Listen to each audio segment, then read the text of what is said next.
we were speaking about that we have to have a combination of the Yechida, which is the level of the Rashbi, that the Rashbi was Megala, the Yechida Shebetoira, the Pnimius HaToira, it's beyond the worlds, and we are joining it with the Birurim of the worlds, that the Rashbi was able to join from above and totally beyond the worlds with the worlds that should impact and permeate the worlds as well.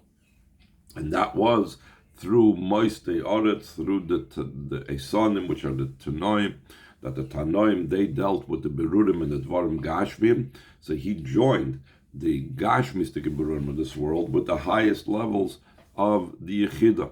And this is also something why he was able to affect the idea of the rain coming down, which is the physical world, through his saying Torah. So essentially what we've been saying up till now in the last part of this Maimer is that the Rashbi bridged the gap of the highest with the lowest. We said it's like joining Tzaddikim and Baal Tshuva. And this was part of the meaning and the purpose of the praises that the Talmidim and the Chavraya of the Rashbi praised him, that these praises brought out and joined these two opposite things. And we explained it's specific to these particular praises.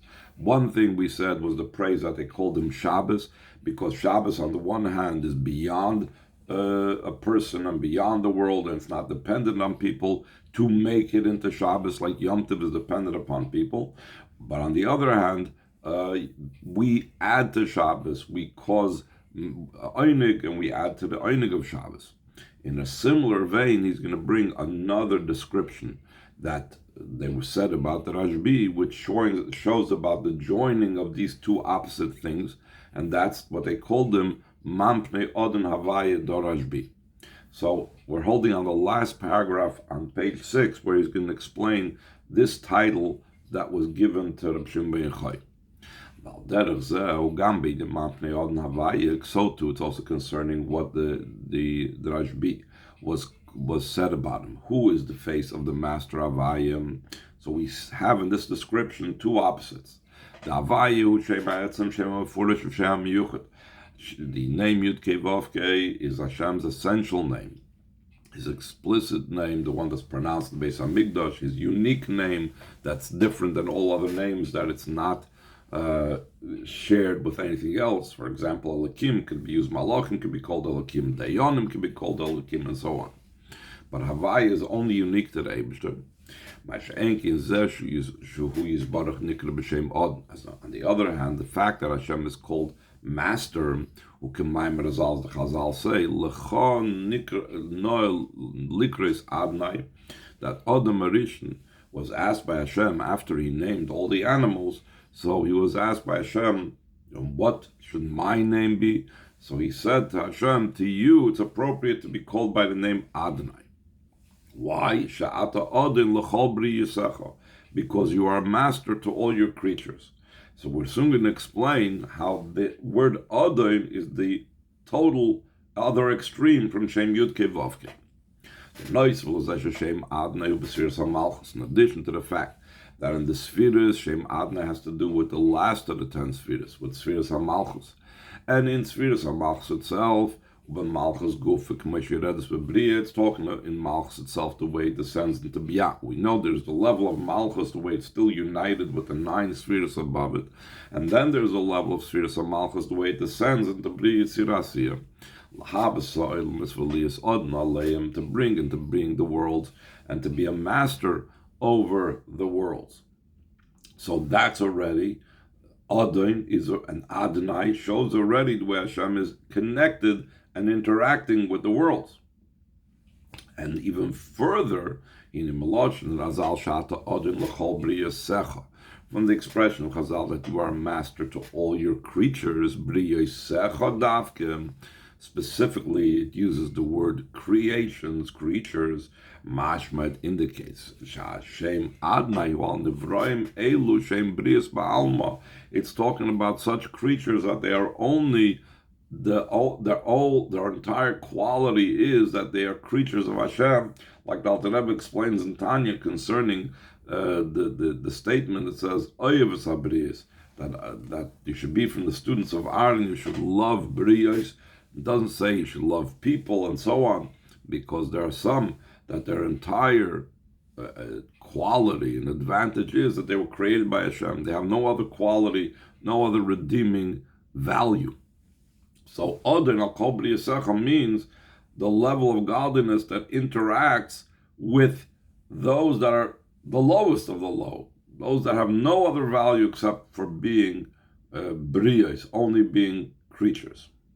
And the truth is that fits in very well with the simple meaning of the word Adin. He says that in the brackets of Bedugmas, Adin v'Pashtas, similar to the literal and simple meaning of the word Adin. Shatoyer Adin hu alavodim dafka top of Reish Pei Beis. Where do we use the term Adin? We're talking about servants. Servants are not even like regular free people. They're even lower than that. So on the one hand, you have Shem Havaya, the Shem HaMiyuchad, Shem HaFurish, Shem HaEtzem. On the other hand, you're talking about Adin, which is dealing with briyos, dealing with servants, dealing with world. So he says, the idea that Rashbi was called the face of Adin Havaya, it's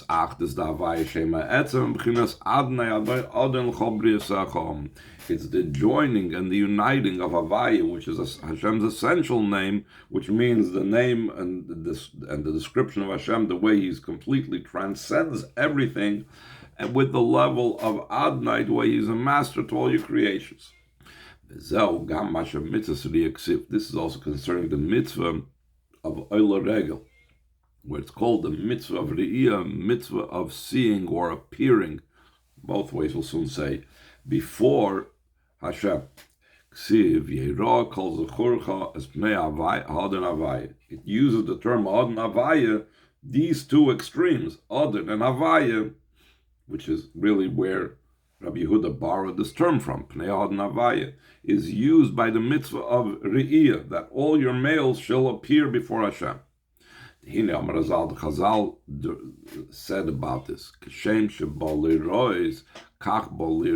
just like he comes to be seen by Hashem, so too he comes to see. The Chazal learn out from this that someone that is deficient in his sight, he only sees out of one eye, etc.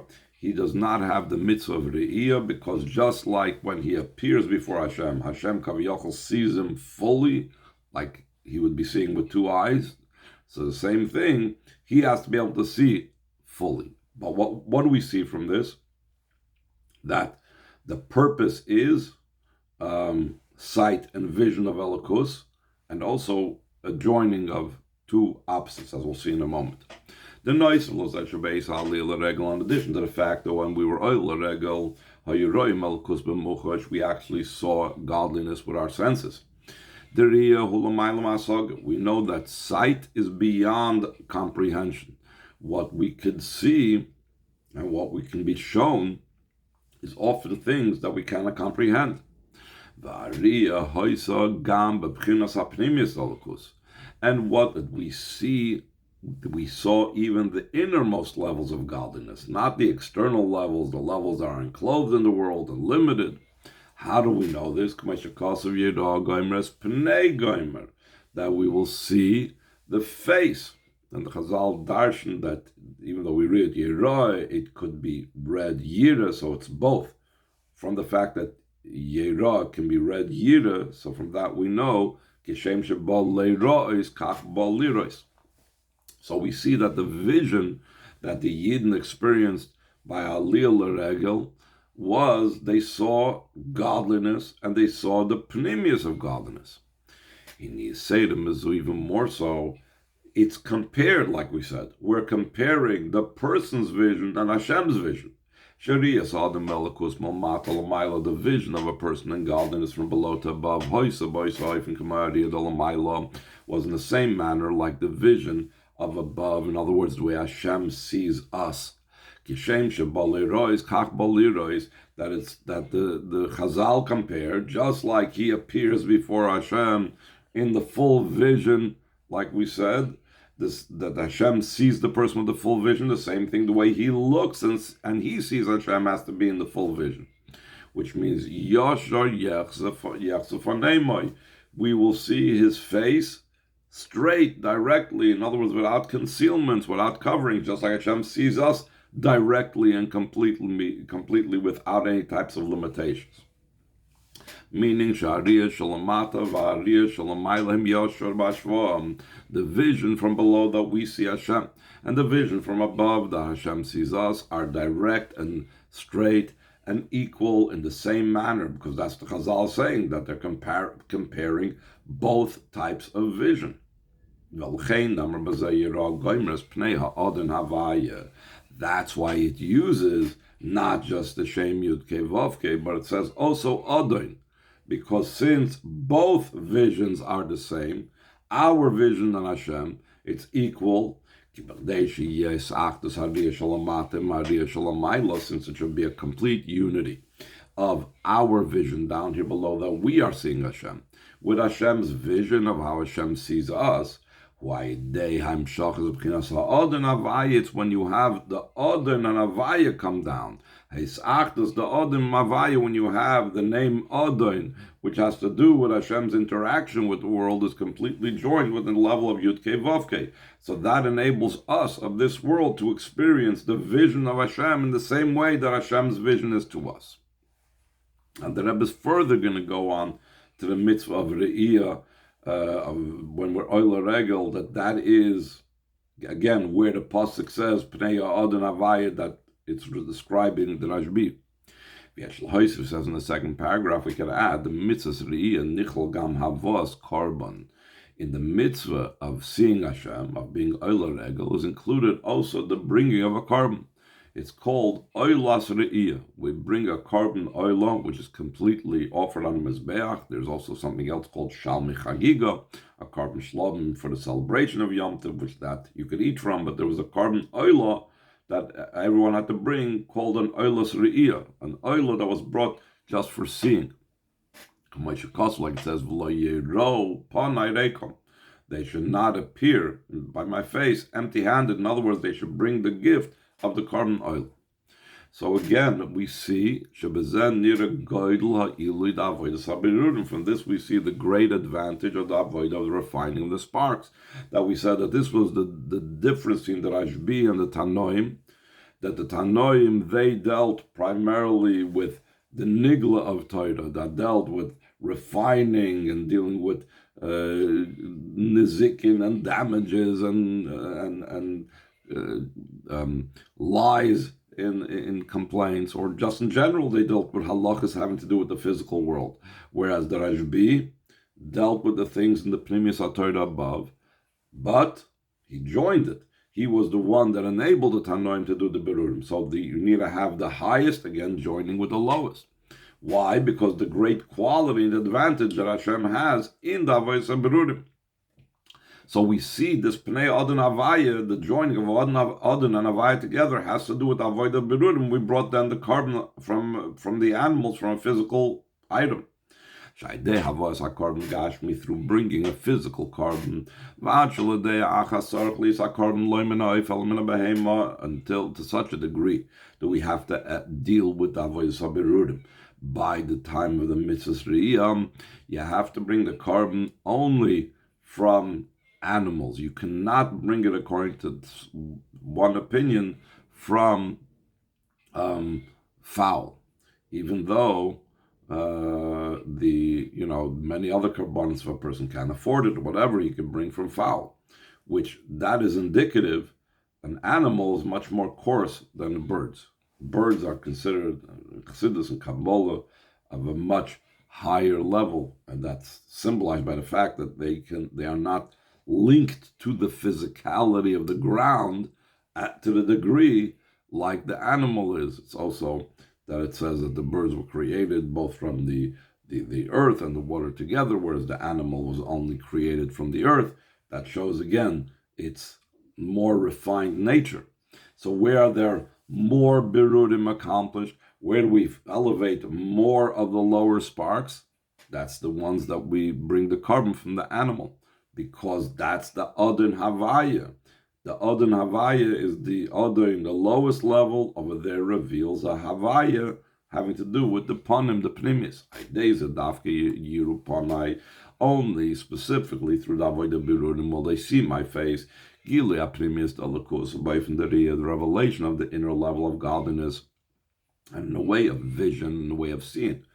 Until the state where it's not just seeing, but we see it straight, we see his face, meaning in the same way that Hashem sees us. Oizain. Well, Pikol and now, based on all the above, how the Rashbi, from the highest level that he was connecting with the lowest, with Avodas HaBirudim, Yuvan Gama Kesher, the Stalkus Rashbi, and Sfiras HaOmer will also be understood the connection of the passing of the Rashbi with the counting of the Omer. To such a degree that the day of the passing of the Rashbi, according to Jewish custom, which Jewish custom we know is considered Torah, it's called Lag BaOmer. It could have been called by the Hebrew date. It could have been called the 18th of Iyar. Just to bring a simple example from later times, the Rebbe Marash's birthday is called Beis Iyar. It's called the second day of Iyar. It's not, we don't say it's the whichever day it is of the Omer. The same thing, the Rashbi's yard site could have been designated as the 18th of Iyar. The very fact that we designate and we Minig Yisrael calls the day of the passing of the Rashbi the 33rd day of the Omer, that itself indicates that the Rashbi's passing has to do specifically with the Sfiras Omer process, meaning that what he stood for, because we know the day of his passing has to do with everything that he accomplished in his life, has to do specifically with Sfira, more so than would be just revealed if he just said the 18th of Iyar. The idea behind this is, what's the connection between what we said before and the idea of Sfiras HaOmer, the avodah, the Sfiras HaOmer, Hibir, Amidus Nefesh Habahamis, the avodah of Sfiras HaOmer is refining the emotional character traits, the attributes of the animal soul. And even though we're dealing with such a seemingly low thing, our own inner animal, the Adrab, mitzadze, and not just despite that, but because of that, davke b'mitzvah zu oimrim, specifically in this mitzvah do we say, after Sfiras HaOmer, amazing types of expression, we say, we say through refining the Nefesh Habahamis, a great flow of divine energy will come down, a powerful, much power of godly energy will come down in all the worlds. How come? How does one fit with the other? Specifically the avoid of refining the sparks, dealing with the animal soul. That reaches higher and higher. And it draws down from there a flow of energy. Not just light, which is only a ray, but a shefa, which is the very matter itself. So this explains the difference between the term that Kabbalim use is oir. When it talks about the godly life force, it uses the term oir, meaning oir is only something that shines out of something, but it's not the thing itself. Shefa, Chassidus says, is like shifas hamayim, like the flow of water. It means the very water that was in location, this location, now flowed to somewhere else. So therefore, what are we saying? Yumshach shefa rav b'chol oilmus, not yumshach oir rav b'chol oilmus, which means the essence of the thing remains aloof, but shefa means the very thing itself is transmitted into all the world. So that's first of all, it's called shefa. In addition to that, v'yiseidim mizu shefa rav, it's called much of a shefa. V'liyoyse shefa rav, and since it's much shefa, because of the very fact that it's so much, it's such a great hashpah, it's drawn down and it flows to all the worlds until it comes down and reaches so far into this low world, top of Reish Pei Gimel. And in this world itself, it reaches it reaches to the lowest place, that there's nothing lower than it. This is similar. Chassidus a lot of times says that the more powerful the hashpah is, the further and the more powerful it will reach down. It says, for example, that this is the reason why Birchas Kohanim, we've had this in other Mamorim, that Birchas Kohanim deals with the Yivarecha b'mamen, Yishmerecha min hamazikim, that literally the Birchas Kohanim deals with physical things, money, and not just money, but in such a way that you have to protect yourself because of the money from those that can harm you. It's obviously in the most lowest part of the world. How come does the bracha of Birchas Kohanim come down so low, and also why it comes down with such speed? Because it came from such a very high source above. Because it came from such a very high source above, it can come down even to a place that needs to be, that you need to ensure protection from those that can damage you. It's the same thing over here, that because it's a shefarav, that's why it reaches all the way to this low world. So he says at the end of the first line of the last page, that we could say this is the connection of the days of Sfira. Ubehem Gufa, and amongst the days of Sfira itself, the Yom Halag Ba'omer, the day of the 33rd day of the Omer. Soif etashel ma'avodah the Sfira Sa'omer b'ikra midas. It's the end and the conclusion of the avodah of Sfira Sa'omer in the primary levels of the midas. Chassidus explains that Hoid Shebahoid is like the end of the main parts of the Sfiras. Of course, Chesed Gvura is the solid part of the Sfiras. Then there is Netzach and Hoid. The rest is already external. Yisoid and Malchus are already dealing more with externalities. But Hoid, you go to Hoid Shebahoid. Hoid Shebahoid is the most external of the main part of the Sfira. So therefore, that's the really the end and the conclusion of this avoid of the berurim and the nefesh bahamis. So it's connected, Stalkus Rashbi. Why is it connected to the Rashbi's passing? The avoid of the Rashbi was to heal and to nullify the division, separations between all matters. Like it says, Machatzti Vani Erpa, that was, and the Mechitza, Machatzti, was healed. Ulahamshich Malmaila, Maila, Lamata Matan, to draw down from the highest of the high to the lowest of the low. Bebchinas Esam, Bebchinas Aretz, from the level of the mighty one, the hardest, the strongest one, down into the level of earth. This matter stands in a revealed way in the day of his passing. Like it's explained in the letter of the Alter Rebbe in the end of Tanya. At the day of the passing,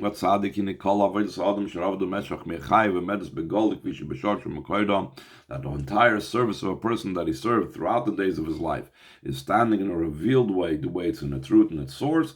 Like it's explained at length now, in the Siddur, in the Mitler of Samarim, over there, the Siddur Imdach, the fat Siddur that has all the Siddurs. And this idea and this revelation of the Rashbi, it comes down very much below until literal joy, physical joy, that we need to have joy in the physical world. Until from this comes about a great joy. Ad la simcha peretzes geder, until a joy that breaks through boundaries, simchas olam, an everlasting joy. Haperetzes is gidre agolos, that breaks through the barriers of golos. Umevias agula mitzvah shlema de Mashiach tzkeinu, brings the true and complete redemption through Mashiach. The Mashiach asal asavet tzaddikai v'tiyufta. The Mashiach will come to bring tzaddikim to the tshuva, like we explained before. That's the highest level, and the lowest level, bringing the tzaddikim and the Baal Tshuva together, is, we had this earlier in the Maimer, that's the joining of the two opposites, the two extremes that the Rashbi did. There's a kosher gam inyan afot samayonos. This is those connected with the spreading of the well springs, which the Rashbi began the revelation of the Primis HaTorah. Emes hakosim mar l'shifutz masar chutza. When will the Master Mashiach come? When your well springs will spread outward, was the Baal Shem Tov was told him. May remain a mamish v'gol dinan, speedily in our days, in our understanding of speed.